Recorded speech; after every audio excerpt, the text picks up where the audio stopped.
up, YouTube? It's been a hot minute, huh? It's been a real hot minute since your boy uploaded or even got on YouTube. What's happening with y'all?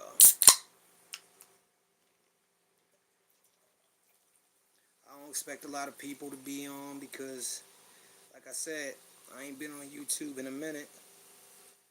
But there is something I would like to talk about today.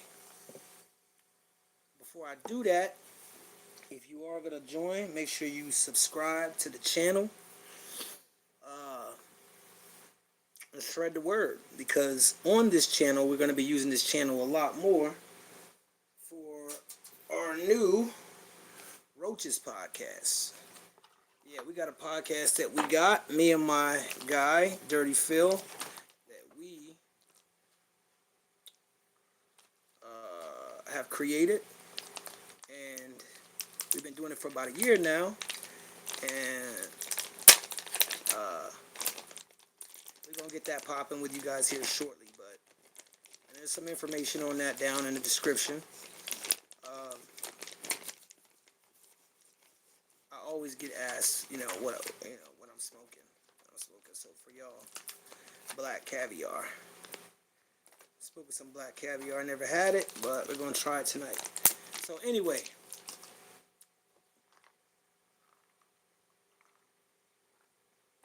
as y'all know, today is a sad day as we mourn another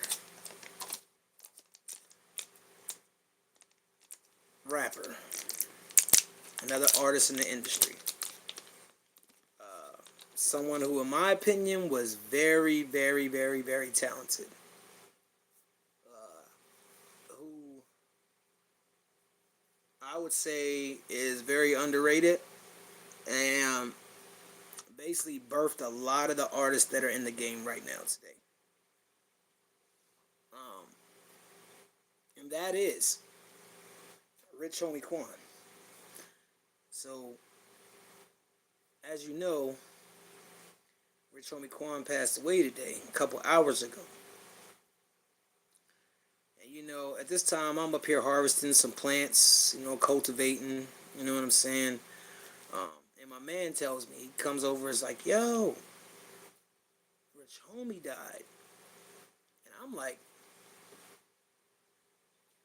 and it's crazy because, Rich Homie, he was putting out music, but he wasn't on the mainstream side like that anymore.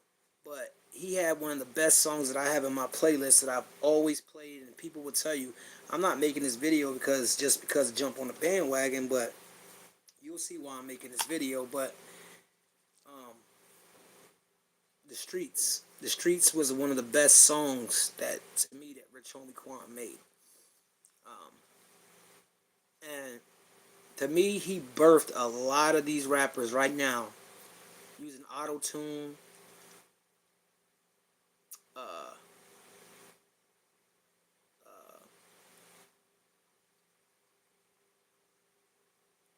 trying to use all these harmonies. Oh, and by the way, before I get started on that, this is the first episode of Bluntly Speaking with your boy Skies. Now that we got that out the way, we'll get back to it. But to me, Rich Homie Quan birthed a lot of these artists right now today, and he didn't get his flowers. It goes back to, you never know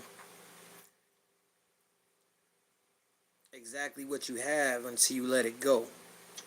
And from what we understand, no one knows exactly. I'm pretty sure by the time, maybe this video comes out, maybe there might be some more news on it, but they're saying it could have been an overdose, right? They're saying that it could have been an overdose on how he died. Now, this is why, one of the biggest reasons why I'm making this video is because, for those that don't know, I have a son in the industry as well. Alright? And, a lot of his fans really care about him. I'm talking about, they care about this nigga. And a lot of artists in the industry For some reason, a lot of these artists in the industry, they go in clean as a motherfucker. I mean, only smoking weed. And somehow, after success, they all end up on the cup. They all end up on the cup. Now, I can tell you this, right? My son, he wasn't raised that way, and I ain't gonna say any parent wanted to raise their child like their child is on the cup. Um, it was something my son got into, and I blame the industry. You know, I do. I blame the industry, um, but I also blame myself. You know, when these young artists get into the industry, right? They're 18, 19 years old, and they're throwing millions of dollars at one time. Like overnight, you could become a millionaire nowadays, right? And so, even with that said, your dreams come true. You can buy your mom a house. You could do this for your people. You could take care of everyone. But then you start to realize something. You start to realize after you are solidified in the game and you've toured a couple times and you're making money, you start to realize something. You say, hey,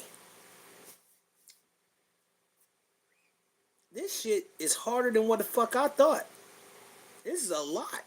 This is a lot on me because not only do you have to take care of your family, your boys come, their boys, you got cousins you ain't never seen before that need something.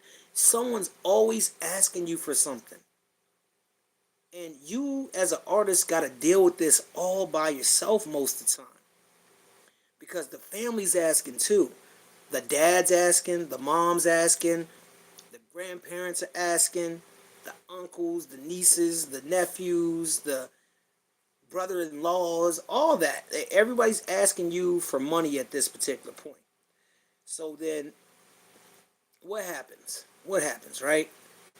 A lot of times, without guidance, a lot of these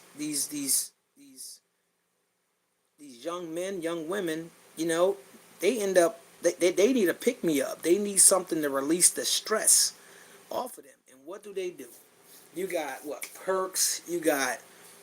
Uh, you got shrooms. You got coke. Of course, you got your smoke, your weed. Um, but these niggas start out. You got your Adderalls to help keep you up. You know, I've been told this. That's what their Adderalls are for, is to help keep you up. Um, and what happens is these guys start feeling overwhelmed because they don't know how to say no at first. No one ever taught them that, you know, when you get this much money, this is what's gonna happen. I'm pretty sure it's been told to a couple of them, but when it rains, it pours. And I'm talking about it pours. These young kings and queens are hit with so much at one time that they finally start to realize, shit, if I help you and I keep helping this and I got do this, man, I can't even live my life now. So now they start taking drugs. They start out small, and they go to something that after that ain't helping. Then they start going to this, that's helping, and they mix this with that. Next thing you know, they got this on top of that. Oh shit, I'm feeling tired. Oh, here's some cocaine. Here, take a bump. Ooh, wow, that shit kept me up. It's that simple. Bam, they're on it now, right? Then you need something where, you know, it's like, man, I need something as a downer, something to take me down. And I would assume that's what the lean is for. The lean is just a good mixture, I guess. I don't want to say it like that, but a mixture of a chill mode with the weed and with whatever else they're smoking or taking with that. So what I'm basically getting at is that these artists are young. They're young and they don't have the guidance to understand the the magnitude of who they are at the time and what's at stake. So what happens then? You know, because they don't know how to say no and they're not trained to say no, they start getting mad. They start getting mad that you come to them and you're asking them for money, and you're a family member. been by them their whole damn life. They look at you and they're telling you they, hey, they get smart with you. Then the beef comes because the person who asked you know you got it, but you looking at them like, I done helped you so many damn times. I don't know how to say no to you, so I'm not even gonna answer you, or I'm gonna snap on you for you to leave me the fuck alone. And then there comes the beef. The beef starts coming. You start beefing with your parents, your best friends. You know, then what do? I need something stronger. So, from what I understand, a lot of people, a lot of artists are on lean, and they drink it, right? Perks, all that. Now, you guys ask yourself something. Why is it always lean? Why is it always perks? What is it about coke, lean, Adderall? What is it about all this stuff that these artists all have to do drugs for, and they're killing themselves? I heard something today. Um, Someone said, when Rich Homie died, someone said, "Oh, so what are we gonna do now? Celebrate another crackhead? Celebrate another fiend?"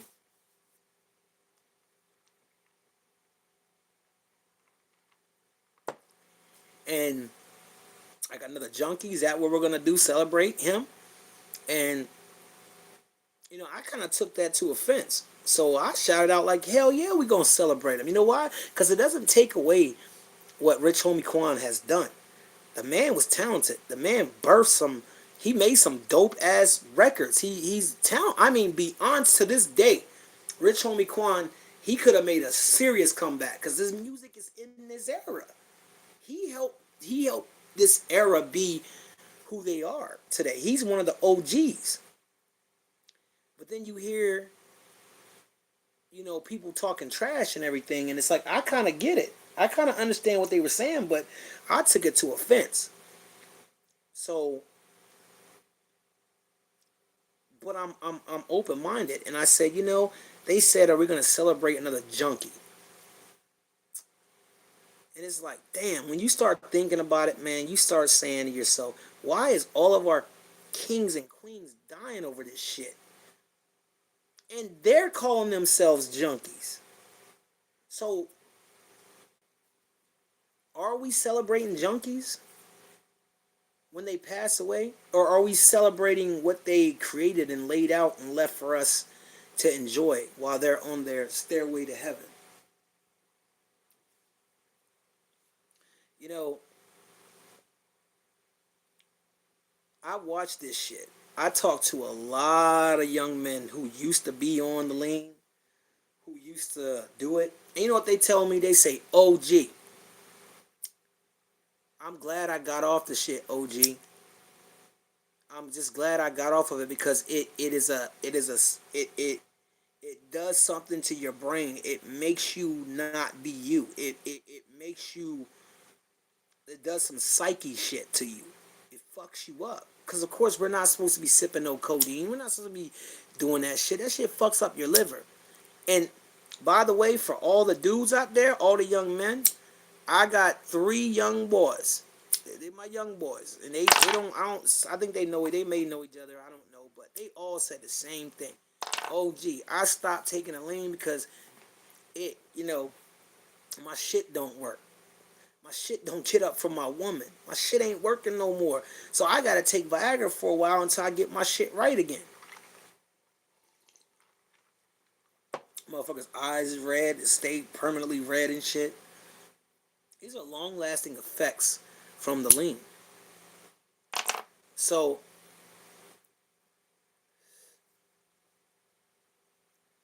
my thing is, why is it always an overdose? Why is it the same fucking thing over and over and over? Overdose, overdose, overdose.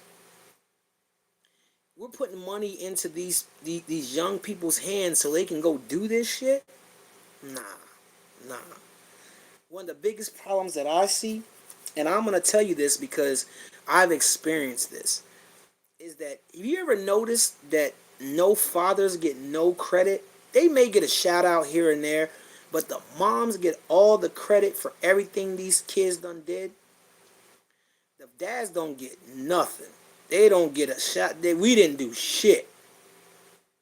Why is that? Is it because the fathers are not there? Where are the fathers at? Where are we? I'm speaking on my behalf because when my son signed, that was it for me. We did this our whole fucking life, and I did not want nothing to do with that shit. He knows that. I told him straight to his face, good luck. Hey, more power. We did it. We knew you were gonna do it. Now the real work begins. And I just let my son go, man. But I'm not even gonna lie to y'all, man. I feel like I let my son down in that, and that's very hard for me to say because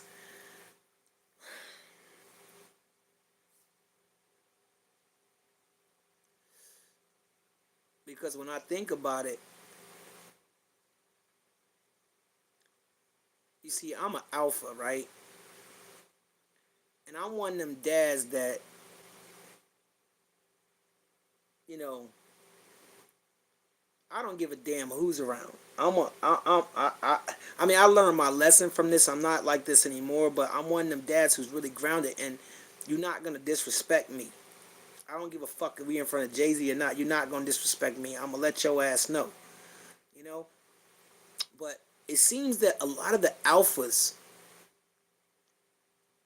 just, you don't hear nothing about them.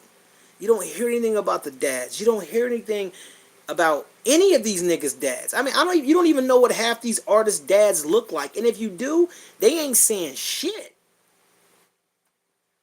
Yo, I sat back and I watched. I sat back and I watched. Excuse me. The industry just swallow my son, man. I sat back and watched it. Now, I don't know how my son got on the drink. I've heard this story, I've heard that story, I've heard this story, I've heard that story, but I know one thing, that shit damn sure does take over you, and it make you not who you were meant to be.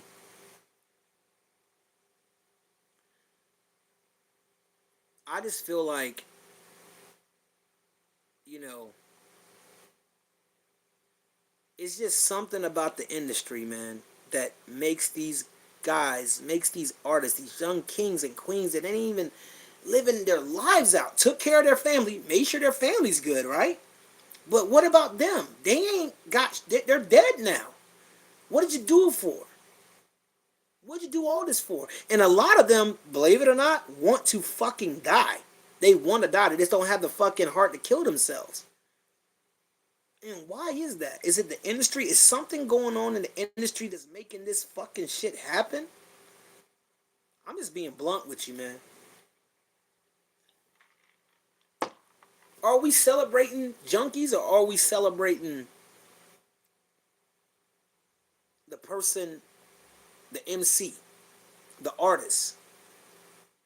Because that's what was screamed out today, and that's what the argument was today. Oh, you guys ain't gonna do nothing but go home and fucking celebrate that fucking junkie. Fucking crackhead. You know, I had some words with old dude, but I just had to sit back and think about what the fuck he said. Dude, I don't mean no fucking harm, dude. I mean, Rich Homie Quan was a fucking junkie, dude. What the fuck you expect? You're gonna fucking die after a while. And he just sitting there saying, I'm just like, and you know, we as black people, this is a white guy saying this. We as black people, we take everything offensive. So, you know, you see motherfuckers sitting over there, yo, man, don't talk like that, yo, what you talking about, man? You know? And it's like, why is it? Why are all of it's mainly a lot of our kings, our young kings, on the cup? You know, I'm a burn survivor. For those of you that don't know, I'm a burn survivor. I was in a almost damn near fatal chemical explosion in 2010 that blew off my face. I've had 23 surgeries. I think 23, 29, something like that since. My teeth are fake. All everything is. I've had. I wasn't gonna be able to grow a beard anymore. I got, you know, and for those that don't know, this is right here is a tattoo right here. That's my son's name, Demetrius. And there you can see right there, there's a graph going over that. So I had my whole leg, this leg right here, you can see that right there. You can see the little scar right there. Had all that, and I had to have, I mean, it was crazy. But for pain, they gave me Percocets, Perc 30s. And I got 220 Perc 30s every 2 weeks. That's how many they fucking gave me. And they were like, you're gonna probably be on those perks for year and a half, whatever, year and a half or whatever. And I remember sitting in front of my son Kai and Shania at the time. I only had them two, and I'm fucked up. I mean, I had morphine pills, and I had Percocet pills, and I'm sitting like this, y'all. I'm sitting like this, right? My son watching me right here. My daughter's watching me, and I'm like this. These kids, I'm all right. Daddy's fine. I know I look crazy. I know I look like a drug addict, but I'm fine. I promise you. And I'm drooling. I'm drooling. Like, I promise you. I promise you, I'm good. I'm gonna get past this. I just have to take it. It hurts so bad. Mind you, my face was off. It was bad. You know what? When I was saying that to them, I'm picturing my kids looking at me thinking I'm crazy as hell. But you know what my kids didn't know at that time is that I was blessed by God to have strength. You know what I'm saying? He's doing good, man. He's doing good, man. Yeah, don't talk about my son on this, man. All right, I appreciate you, but I don't talk about him in that light. You know what I mean? We're not talking about filming. We're not talking about none of that. My son is good. We'll get to some of that on some other episodes of Bluntly Speaking. But my kids are they're looking at me, and I'm just thinking to myself like, I'm strong. I'm a fucking warrior. My dad, my dad was from the old school. He was like Pinky and Friday. He was an alpha male, and I ain't never seen nothing like him before. But I'm thinking to myself this whole time, even though these perks got me right now, I'm good. I'm getting the fuck off of this shit. Next thing I know, was it 10 months later? This is like in my first month. I say my third month because I came home from John Hopkins. I was in John Hopkins for 2 months. So, and I came home after that. And it was 8 months later. It was a total of 11 months. A total of 11 months that I was on Perk 30s. And what I would do to make me not take them, there was a stripper. Shout out to you. You know who you are. She would come get 200 of them. I would sell her 200 of them, and I would keep 20. So I was only getting taking 40 damn near a month. But mind you, my face is off. My face is off, and I needed this shit. Long story long, 11 months later, 11 months total, I got off. 7 months early, I quit the perks. And my doctors from John Hopkins thought I was fucking crazy. They thought I was insane. They were like, what are you doing, Mr. Burton? You got to take these. You're going to be in pain. But you know what I did? I was hoping my son was watching and my daughter was watching. This is when the P90X, I think, came out, or it was in rotation, something like that. So I put my body through hell. I made it a point that I'm going to do some hell to my body to help my mind become stronger. And yes, I completed the P90X. I also, right after that, completed the Insanity. I was up on P90X's website for a little bit as a burn survivor.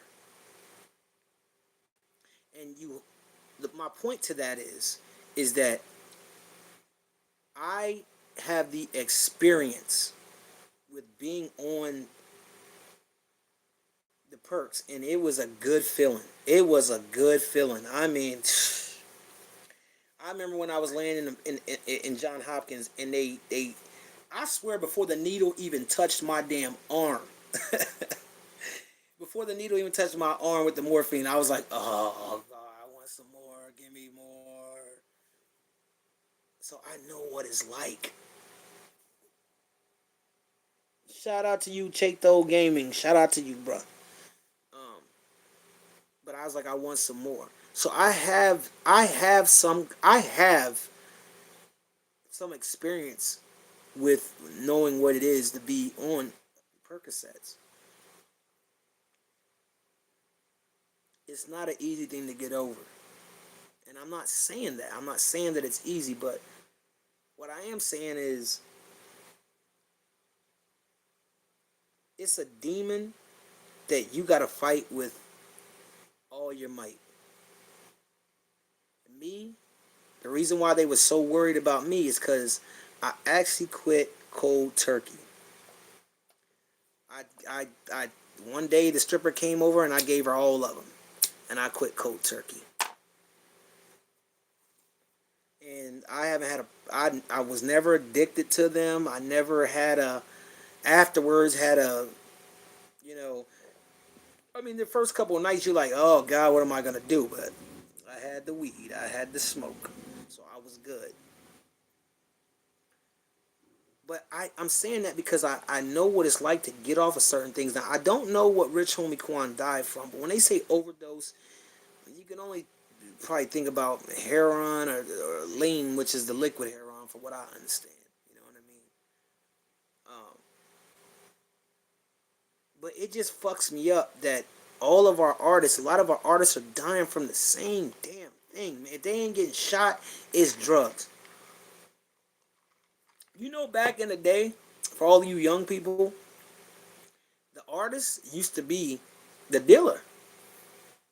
The fan used to be, you know what I'm saying, the consumer. Not to laugh at that, but it's like switching. It's switched. The artists with all the money, they are now the fiends. They are now the junkies. They are now what you guys would consider that. How did we let this happen? That goes to my next point. The parents, management. You got a lot of parents and you got a lot of management out there that are yes fucking men. Trust me, I witnessed this shit.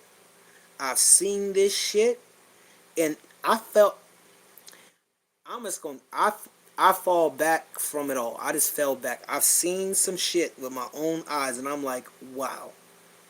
Just because these niggas got money, sure they're giving their manager 10%, 20%, or whatever they're giving them. They're giving their mom and dad this and that, boom, boom, boom. But you know what happens, y'all? Just so y'all don't know, because, I've been there. You got the kid comes home with a bag. I mean a bag. The dad and mom sitting there. You and I'm speaking about this is just an example. Oh, you get one bag. Oh, here's 10 grand, pops. Here's 10 grand, mom. Oh shit, damn, you can pay some bills. Oh, okay, thank you. So you didn't have to do that. Boom. Comes back again. 2 weeks later, here's 10 grand. Here's 10 grand. Here's some more, and so on and so on and so on. You know what that does? That gives them young niggas, young kings and queens, they feel like they're the one. They feel like they are, I don't want to say the parent, but the boss of the parent. They feel like, hey, I'm running shit. You know why? Because the parents ain't saying as much now. They don't give a fuck. Now because they got some money in their hand, they done paid off some bills, got them this and that. Guess what the kids doing now? They got the cup in their hand in front of the parents now, baby. Yeah, we had a barbecue. Yeah, parents know that's they over there looking at their kid like this. Seeing them go like this. Yeah, ha ha, yeah, yeah. and ain't saying a damn thing. You know why?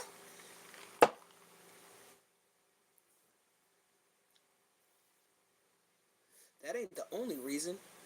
It's because they watch their kid change. They don't know who the fuck that person is anymore. So they're not gonna sit up there and say, "Little Johnny, get your ass, put that fucking cup down in front of anybody." Because you know what they're gonna do? Fuck you, dad. Fuck you, mom. And what is that? If you a dad like me, or if you a mother like my mother, or a mother like my sister, we don't. Ain't none of our kids ever said nah to us, and they ain't got hit with the real quick. You see that? You see that? Ain't got hit with the. You got a lot of parents out there that let their kids do what the fuck they want, say what the fuck they want. It don't matter. Now, if my dad was here, the dude I said it reminded me of, Pinky. It, half of all of us, including me, would be in fucking check. It wouldn't be none of that because we all be getting our asses whipped. Back in my day, we got our asses whipped with extension cords, switches. You name it, we got our asses beat, poles. And I'm not playing, broken fucking bones and shit. Couldn't go to school for a month because we was fucked up. There's no discipline no more. And I blame our generation. My generation of parents, and I'm blaming myself too. Don't take this like I'm shitting on anything. I'm blaming my generation of parents because before my generation, it was my mom and my dad. They're the last generation that beat your ass. Knocked you the fuck out if you said anything. At school, it don't matter. In church, bow, your ass got hit. Bow. Half these motherfuckers nowadays calling their moms bruh. What bruh? Come on, bruh. Do I look like the type of person that you can call bruh? Nah, nah. I may be cool. I'm a cool dad. I may let it slide once or twice or whatever. But what my point is I've watched a lot. And the management is even worse. The management is even worse. These niggas don't give a fuck. They'll sit there and let a nigga do anything. They'll try not to get them to blow all their fucking money. That's one thing they'll worry about. Yo, you blowing your money, B. Hey, blah, blah. Hey, you gotta wait for this. Hey, but they ain't gonna tell them niggas shit. They wanna fuck a bitch raw. They gonna let them fuck a bitch raw. Run to the store and get me some. Run to the store and get me Let's see, what can you get them? Yo, if they didn't have, say if they didn't have no lean, yo, go get me some Robitussin, some Nyquil or something. Yo, until my man get here or something. And these niggas do it. Yo, go pick up the managers are actually starting to go pick up the drink. Go pick it up. You understand? They're actually going to pick it up. I had a situation with my son. I'm not gonna go into it, but I remember something my dad said to me. He said, you know, son, if you ever decide to do drugs and you was with a chick, come home and do the drug. Come home and do the drug. Because you know what? At least if you come home and I come downstairs and see you overdose or anything or something happen, I can get you some help, son. I can get you some help right then and there. You go to somebody else's house, they're going to kick your ass and then call 911 because you in there with their daughter. Now, that wasn't an invite for me to go to Pops and sit down and do drugs in Pops' house. No, I understood what he was saying. So, you know what I said to my son. I passed that down to my son. But it's not an invitation to come here and do the shit. But you'll be in a safe light. Because I don't sleep barely. I get up, I go down, you know what I mean? I go to the, I make sure I check on him. You know? But management and parents too. And people around these motherfuckers too. They ain't saying nothing. Maybe some of the best friends are saying something. Maybe maybe someone's trying to lead by example by they went to rehab or they stopped smoking in front of them like, yo, I'm done. I don't want no more. I'm good, bro. Yeah. And they still sitting there chilling with you because they care about you. And they ain't gonna fight with you because they already know you too deep in. No diddy. You just too deep in. people used to get on me about my son and the drink. The fans, everybody. I mean, everybody came at me once I found out he was on that shit, and I studied my son just for a little bit. His management calling me, everybody called, label calling me, trying to get me to get him to fucking stop, right? You know what I did? I ain't say shit. I ain't answered. I ain't do. Yeah. Oh yeah, he is. Oh okay. Click. Hang up. Yep. Okay. Yep. Yep. We'll do that. Yep. Yep. You know why I never reached back? You know why I never said nothing? You know why? Because they, unlike me, that's been around this nigga for forever and knowing how the music business is and what it can do to you, I knew no matter what the fuck, I could have went to my son and strangled his ass. I could have, you know what I mean? Why? Why would I? Why do I want to do that to my son when he in that situation? No, you want to talk to them. Oh, let's get him some rehab. This nigga's not going to no damn rehab. You don't know my boy then. This nigga gonna look at you and be like, man, get your ass out of here with that shit. I know, listen, I know what I'm doing. I'm good. I ain't gonna go too far, too deep. I'm good. I I knew my son. I know, and I'm looking like, hey, I know John Bon Jovi. I know Queen, the group, the band Queen from back in the day. I know, let's see, Bobby Brown. These are all older names. I know a lot of niggas. Chris Brown, even. I know. There's a lot of motherfuckers. I can just keep going with the names. Whitney Houston, all these people. They made some of their greatest fucking hits. Even some wrestlers had some of the greatest bouts they've ever had on a drug. Athletes on a drug. And that's some shit that they cherish. They want to remember what they did. These are their accolades. I made history. You got all these rock bands to tell you right now, bro, I don't even remember making that motherfuckers. That was one crazy night that night. My son is a rock star. He's a star. And I'm sitting up here like, God knows, it's a fucking terrible industry to be in, to even think like that. But it's what he wanted all his life, is what I wanted. I didn't see it going like that, left like that. But you got to think, when you're in that type of industry, you come into the hip hop industry especially, and then one of the most lucrative parts of the industry. When you come into that, you start thinking, man, like, you know, it's a lot. And you're 19, 18, 20, and you get millions of dollars thrown at you, like I said in the beginning. It's a lot. It's a lot of pressure. You were smoking weed, but then some shit happens. Shit happens. You try something one night. Okay, I'll give you an example. So I never ever had Adderall except for one time, and I've been prescribed the Adderall, right? Because I was a burn survivor and I had some issues and whatever, blah blah blah, tension problems and all types of shit. Couldn't focus. And a lot of burn survivors are prescribed Adderall. So my first World Burn Congress, I always said no to Adderall. I said, Doc, I don't want that shit. Leave me alone. No, I don't want that. When I went to my first World Burn Congress, I was so excited, y'all. I didn't sleep for like 4 days before I even got there. That's how excited I was. Because I was gonna go meet new people, people like me, people that are fucked up, people that were burnt, faces blown off, eyes down here, mouth right here, had to get reconstructive surgery. But I was just so excited, and I got down there, and I roommated. Shout out to him. I ain't gonna say his name, but shout out to him. He was a fire chief out of Baltimore. I got down there and we had to go to these seminars. It was like 8 o'clock in the morning. I'm still up and I'm dragging. By this time, I'm like, I ain't gonna make it. Like, oh my God, what did I do? And he said, well, take one of these. And it was like a orangish looking, I don't know, type of pill. Like something like maybe like this color, but a little, maybe a little more tanner. And then I didn't know what it was, but he was like, take this. And I trusted him. And I said, what is it first? And he said, it's an Adderall. And I said, huh? Oh, hell no. I don't do that shit. I don't, nah.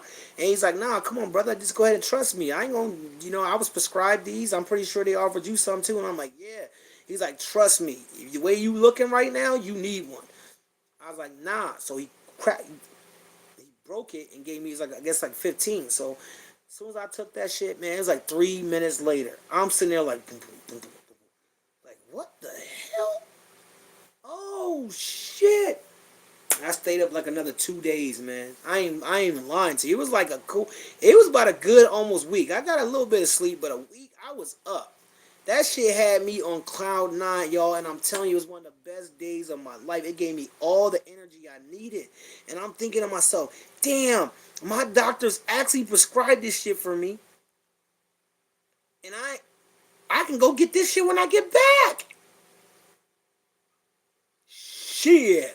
I was like, nope, Cause I ain't never did shit in my life, y'all. I did acid one time, and that was the night the night before 9/11 happened. Acid. And that was one time, and I tried to, and my man tricked me. He put a cube in my hand and told me to sit it there. And I'm like, what the hell is this sugar cube? What is this, dog? He like, just hold it. And he ran to the bathroom. I'm like, yo, this is melting. He came out and laughed at me. He was like, ha ha, I got you. You gotta take it now, bro. That's acid. You gotta take it. And then of course I had my girl with me at the time. I'm like, all right, fuck it. She took one. I was mad as hell because I don't do that shit. We was raised military style. We disciplined. Never done anything, nothing up my nose. I can't even stand water up my nose, so I ain't do none of that shit. And then but the Adderall, I was thinking like, yo, I could get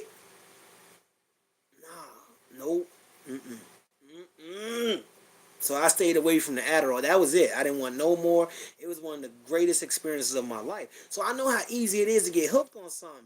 You can be in the industry one night, be a good dude jamming and just tired, like, oh shit, and your man come up to you like, yo, I got an Adderall, let's go to the after party. And then it's 3 o'clock in the morning. Here, pop one of these, you good. It's gonna give you some energy. It's like an energy pill. Okay. Oh, next thing you know, you hooked. It's that easy. Hooked. And I thank the good Lord, after what I've been through, y'all, everything in my life, and I don't even complain about it. Look at, you see my grafts in my hands? Y'all see them?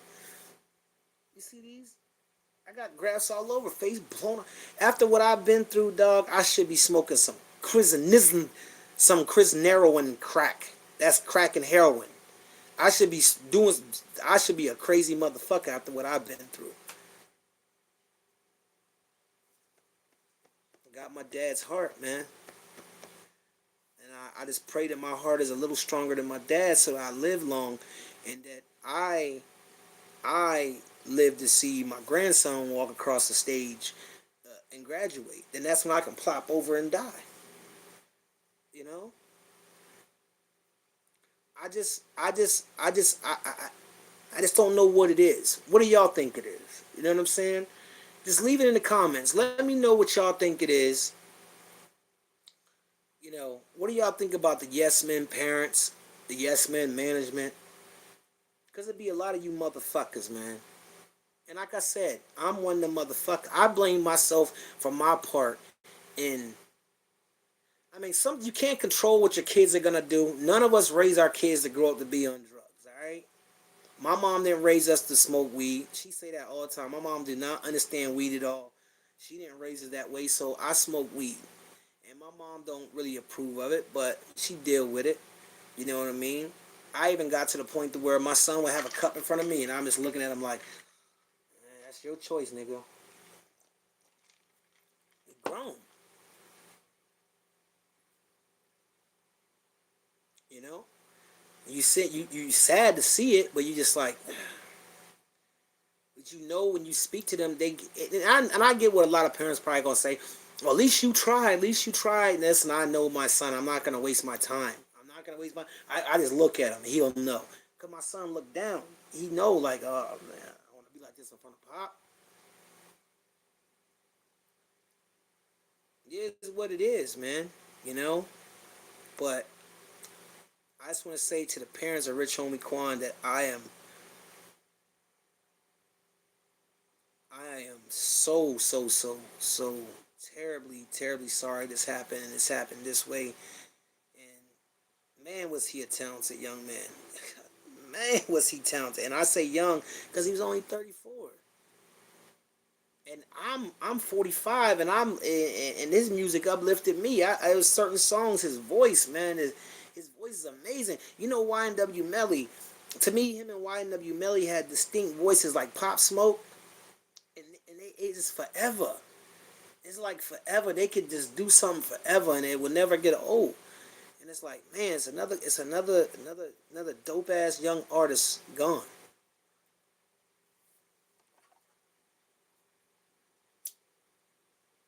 This is bluntly speaking, y'all.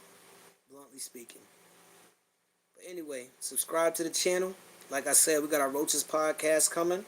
It's gonna be uploaded on this channel soon. Shout out to my partner, Dirty Phil. Y'all will get to know him as well. And yeah, this is the first episode of Bluntly Speaking. I really didn't touch on everything I wanted to touch on because, like I say,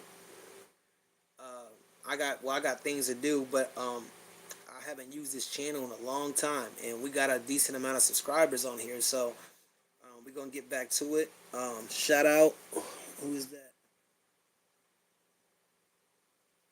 People really need to get fentanyl test strips. Damn, look for them through Google, people.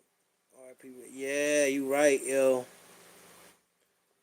Almighty alone. All right, my man. Pump your chest, man. Proud of you. Chateau Gaming. I'm a videographer. I want to direct for your son one day. Hey, man. Anything's possible, man. I didn't mean to snap on you like that earlier. I just don't. When I'm trying to be serious and people start talking about my son, I just be like, nah, come on, man. Come on, not now. I know it's your time. You can get the attention to get to him or whatever, but it's going to be more videos and we going to, there's more to talk about. You know what I mean? There's more of situations, my life, more so. What we're all doing coming. You know what I mean? The Roaches podcast. You guys are going to love that. Visit my Mike Skies Burton page for now. The check. Well, that's my Mike Skies Burton page. Follow that page, but go on the Mike Skies fan page, and you will see it says Roaches, and you can go ahead and follow that, and you can check out the podcast. We've been doing it for about a year. I think we're like on episode 12, 11, something like that. I can't remember, but it's pretty dope, and it's filmed in a location called the Stuseum.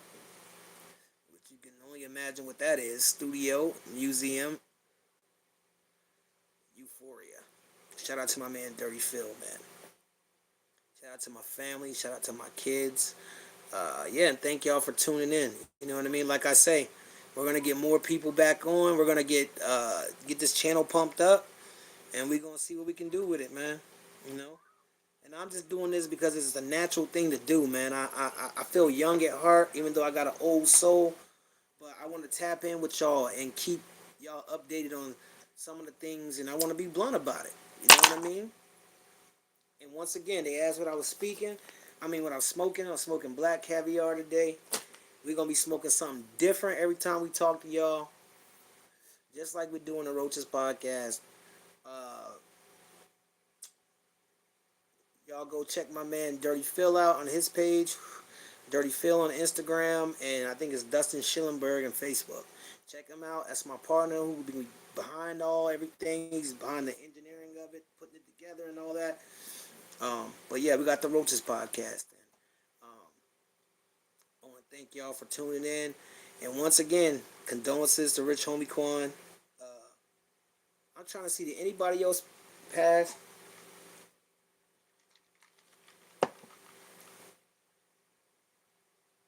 Lately, I can't remember. Did anybody else pass?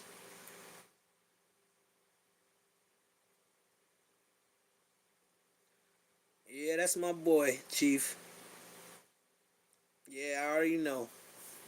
I was the first one to know. But yeah, once again, we're gonna be on this page more often. We're gonna start uploading. I say give us a couple weeks, but you'll see it. I'll be going live. We'll be going live a little bit more with the podcast too, and uploading. And yeah, shout out to all the podcasters. Who's some of my favorite podcasters? Uh, I love Hassan Campbell. Shout out to Hassan Campbell. Uh, Damn, I like Beehive. I like Beehive. Down south. I like Beehive. Oh, I'm missing a lot of people. How can I not think of this, man? Shout out to my man Jared's Top Flight doing his thing as well. He's just getting started with that, but I like what he's doing. Damn, I love Gillian Wallow, of course. Um, damn, bro. I would have thought I was watching more podcasts than that, but I guess I really be liking Hassan. I like Hassan Campbell. Hassan Campbell was my guy. You know what I mean? So shout out to you, Hassan. I picked up a lot and learned a lot from you. But do you guys have any podcasts you would you would recommend to me? Anyway, leave that in the comments. Thank you guys for tuning in. Once again, this is Bluntly Speaking, episode 1. And of course, it's not scripted, it's just off the top. Some of the things I wanted to get into, but I'm a little long winded. Uh, yeah, so nice hollering at y'all. We out. If I know how to turn it off, right?